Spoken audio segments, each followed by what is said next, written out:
You know, I've been cooped up in this house a little too long. I got my shots. Let's go thrifting.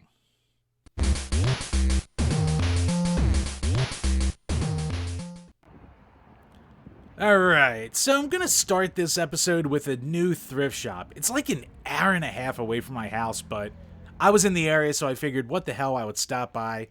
And it's a pretty nice and neat little shop. The media was immediate as I walked through the door, but it was also kind of disappointing because there were no games of like any kind. I looked through all the DVDs and the CDs, and there was nothing. So it had tons of knickknacks, as you would expect, and a ton of frogs. That's a lot of frogs. Frogs for $5 plus tax. So, yeah, if you like frogs, this is the place for you. So I kept looking around, hoping to find something. It's not the most organized place in the world, but I did eventually catch my eye on this steering wheel down here. So this is the Drive Force by Logitech. And as you can see over here, compatible with the PlayStation 2, came out around the time of Gran Turismo 3. So a force feedback steering wheel, pretty cool, but for $35, nothing I would bring home. I don't play enough racing games at all. So yeah, I put that back. And as I was looking through, this caught my eye. So if you're like my age, you grew up in 86, you were burning CDs like crazy at the turn of the century, and you probably had one of these. And I had this exact same CD stopper. I made so many custom labels for mixed discs back in the day. I think I still have a buttload of them too. So factory sealed, $10, nothing I would ever use, but hey, what are you going to do? Nice trip down memory lane.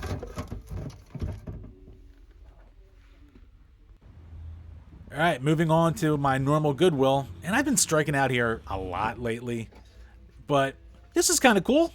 This is a Tiger Electronic Wheel of Fortune handheld, and I had this exact one when I was a kid. So the cool thing is you could buy multiple cartridges that would have all different puzzles in them. So if you got really good at the puzzles, you can move on. $2, it's something I'll never use, but it's always nice to see. And moving on to either the best or worst design Funko Pop I've ever seen. So this is Anger from the Pixar movie, Inside Out. I don't know anything about Funko Pops. I mean, $7 for a beat-up box and really lazy coloring, but Funko Pops always kind of look like crap anyway, so I don't know if I missed out on a gem or, I don't know. You Funko people tell me. So I don't regret leaving that behind, but what I do regret leaving behind is this. And this is just an adorable little Skytech Portable TV. So just look at this beautiful, clean shade of red on it. And the reason I didn't go for it was because it didn't have any standard inputs. Like, you could put an antenna in using, like, a headphone jack. And I could have bought an adapter, I guess. But, you know, it's old. I don't know if it even worked. I don't know if an adapter would even display. I just want to take pictures playing old video games on it. But for $7, I let it go. I actually went back, like, 3 days later, and it was gone. But one thing I did manage to find is an actual video game. So Duke Nukem Time to Kill. Third-person Duke Nukem game. One no one really talks about that much, so I don't even know if it's good. It's probably not, but for $3 complete, I had to snag it. And moving on to one of my other standard thrift shops. Again, this is a very hit-or-miss kind of place. And you would think that a place with just this much size and this much selection with all the DVDs and VHSs and CDs, there'd be more here gaming-wise, but there really isn't. So on this day, it's kind of cool. Nice little 2-pack of a GBA movie along with a Disney Princess game of some kind. $4.50. If they were like $1 a piece, maybe I would have done it, but yeah, I cheaped out on the $5. I don't regret that. And this is how they always have the games lined up, and it's always crap. It's always a ton of sports games or random, like, third-party, low-tier racing games that no one cares about. And for the most part, if there's any real games, it's stuff I already have. And look at this monstrosity. Wii glow swords with the knockoff Wii logo. You love... Logo! You love seeing stuff like that. So for $6, I mean, it's nothing I'd ever buy, but certainly different. And here's something I would have bought any other year if it wasn't, you know, middle of the end of the world. So it's just a cute little piano that I thought my kid would enjoy.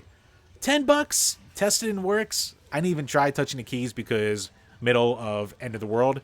But I don't know. Part of me thinks I should have cleaned it up. I did save myself a lot of noise in my house, though. This was cool, though, man. An HD DVD player for the original Xbox 360. Came with the power cords, came with the remote. Oh, man. So, HD DVD competed with the Blu-ray and obviously lost. And for $45, I was tempted, but you can get it for cheaper on eBay with a box. So, yeah, I passed. I don't have any HD DVDs. And look at this. Another TV. I thought like I'd struck gold with like a random PVM. A Pi 3 by USI. No idea who this is. Very old knobs on the front. Very just old feel to it. And looking at the back, that might be an RF antenna adapter. But, you know, the cords were a little beat up. There was no real inputs of any kind. So I passed on this too. And the biggest reason I passed on it was because of the price. Which, as you see here, was $45. So a lot of people were like standing at it, looking at it, comparing prices. So someone eventually did buy it, but it had the eye of a lot of collectors out there. Speaking of eye of collectors, this is a Yukio Tin, and it was empty. So these they still happen today. Like tons of collector sets and starter packs come in these tins. Bunch of boosters.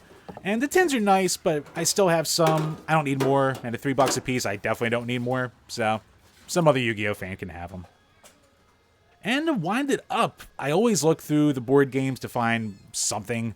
And, of course, I found this. Sonic the Hedgehog Crash Course. Something I had never heard of. So, includes 4 game pieces, in theory. But I do like how the art is based on the original Sonic the Hedgehog and not the 3D ones. It looks like a simple little board game. And, yeah, obstacles, flicky birds, color figures. $3? Not bad. But, of course, there's a big problem because it's a limited edition with a pin and comic inside, but it didn't include the pieces. That is a bummer. So, my theory was, it came with everything else inside. Cool. My biggest hope, though, was that it had the comic book and the pin set still, because someone took the toys. And luckily for me, they did. So, I always figure I can just buy it for $3, throw out the rest, and sell the comic book and the pin to some Sonic fan.